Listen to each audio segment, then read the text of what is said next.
Les avantages et les inconvénients du bio sur le développement durable. L'agriculture biologique connaît un fort essor depuis les années 60. Les scandales sanitaires, liés à l'utilisation de pesticides notamment, se multiplient et amènent à reconsidérer un mode de culture plus respectueux de l'environnement, de la biodiversité et de la santé humaine. Quels sont ses avantages et ses limites par rapport au mode de culture traditionnel? Définition. Avant d'en exposer les avantages et les inconvénients, il est nécessaire de définir ce qu'est l'agriculture bio. Pour pouvoir revendiquer un produit bio, il faut respecter un cahier des charges très strict. Celui-ci est défini en Europe par un règlement européen datant de 2007.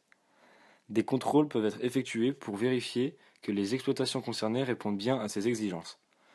De manière générale, l'utilisation d'OGM, de pesticides et d'engrais chimiques est interdite et l'utilisation d'intrants est limitée en favorisant la valorisation du compost. Les pesticides et engrais d'origine naturelle sont cependant autorisés. La rotation des cultures et le bien-être animal sont également mis en avant. Les avantages. L'agriculture biologique a de nombreux avantages et bénéfices sur l'environnement. Les pesticides et les engrais chimiques ont pour but de détruire toute forme de vie considérée comme indésirable, animale ou végétale. Leur utilisation entraîne alors la contamination ou la mort de petits animaux comme les vers de terre ou les insectes, mais aussi la flore locale. La biodiversité locale est alors déséquilibrée, ce qui peut mener à une stérilisation des terres et repousse plus vigoureusement les mauvaises herbes. Les nappes phréatiques sont aussi préservées par ce mode de culture. Finalement, l'agriculture bio préserve les sols et leur assure une certaine pérennité. Les inconvénients. Plus que les inconvénients, l'agriculture bio présente aujourd'hui quelques limites. Le rendement, en raison de la non-utilisation d'engrais et de pesticides chimiques, le rendement est plus faible qu'une culture conventionnelle. Cela entraîne une augmentation de la surface à cultiver pour obtenir la même quantité d'aliments, mais surtout une augmentation du prix de vente. Bien que ce dernier ait largement diminué depuis les années 60, il est encore parfois peu accessible au grand public. Le coût. Pour obtenir la certification agriculture biologique, les démarches peuvent être longues et coûteuses. De nombreux petits agriculteurs ne peuvent pas assumer ces coûts, même si, en pratique, ils n'utilisent plus de produits chimiques pour leur culture. La modification des installations peut aussi présenter un investissement important.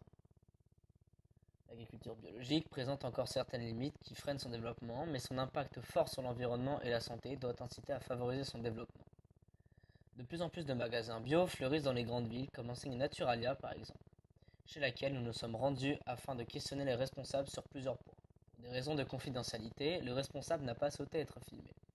Voici donc un résumé du questionnaire que nous lui avons soumis. Comment évoluent vos ventes depuis les années précédentes? L'évolution est stationnaire et fluctue en fonction des modes. Cependant, les prix restent élevés et la clientèle alterne entre les courses dans les grandes surfaces traditionnelles et les surfaces vendant du bio. Dans notre magasin, nous retrouvons de tout, des citoyens moyens comme des citoyens plus aisés. La situation financière n'est pas un critère qui définit le consommateur de produits bio. Le cas de Naturalia rue de Passy est différent car il se trouve dans un quartier particulièrement aisé, ce qui fait que nous retrouvons tout de même une majorité de clients aisés. Nous avons observé que le consommateur de produits bio a un âge moyen de 50 ans. Il s'agit d'un individu qui cherche à rester en bonne santé et à consommer une agriculture respectueuse de l'environnement. Au fil des années, le nombre de consommateurs augmente. Cette augmentation devrait perdurer dans les années à venir, car les citoyens sont de plus en plus sensibles à la préservation de l'environnement, ce qui soutient l'idée d'un développement durable.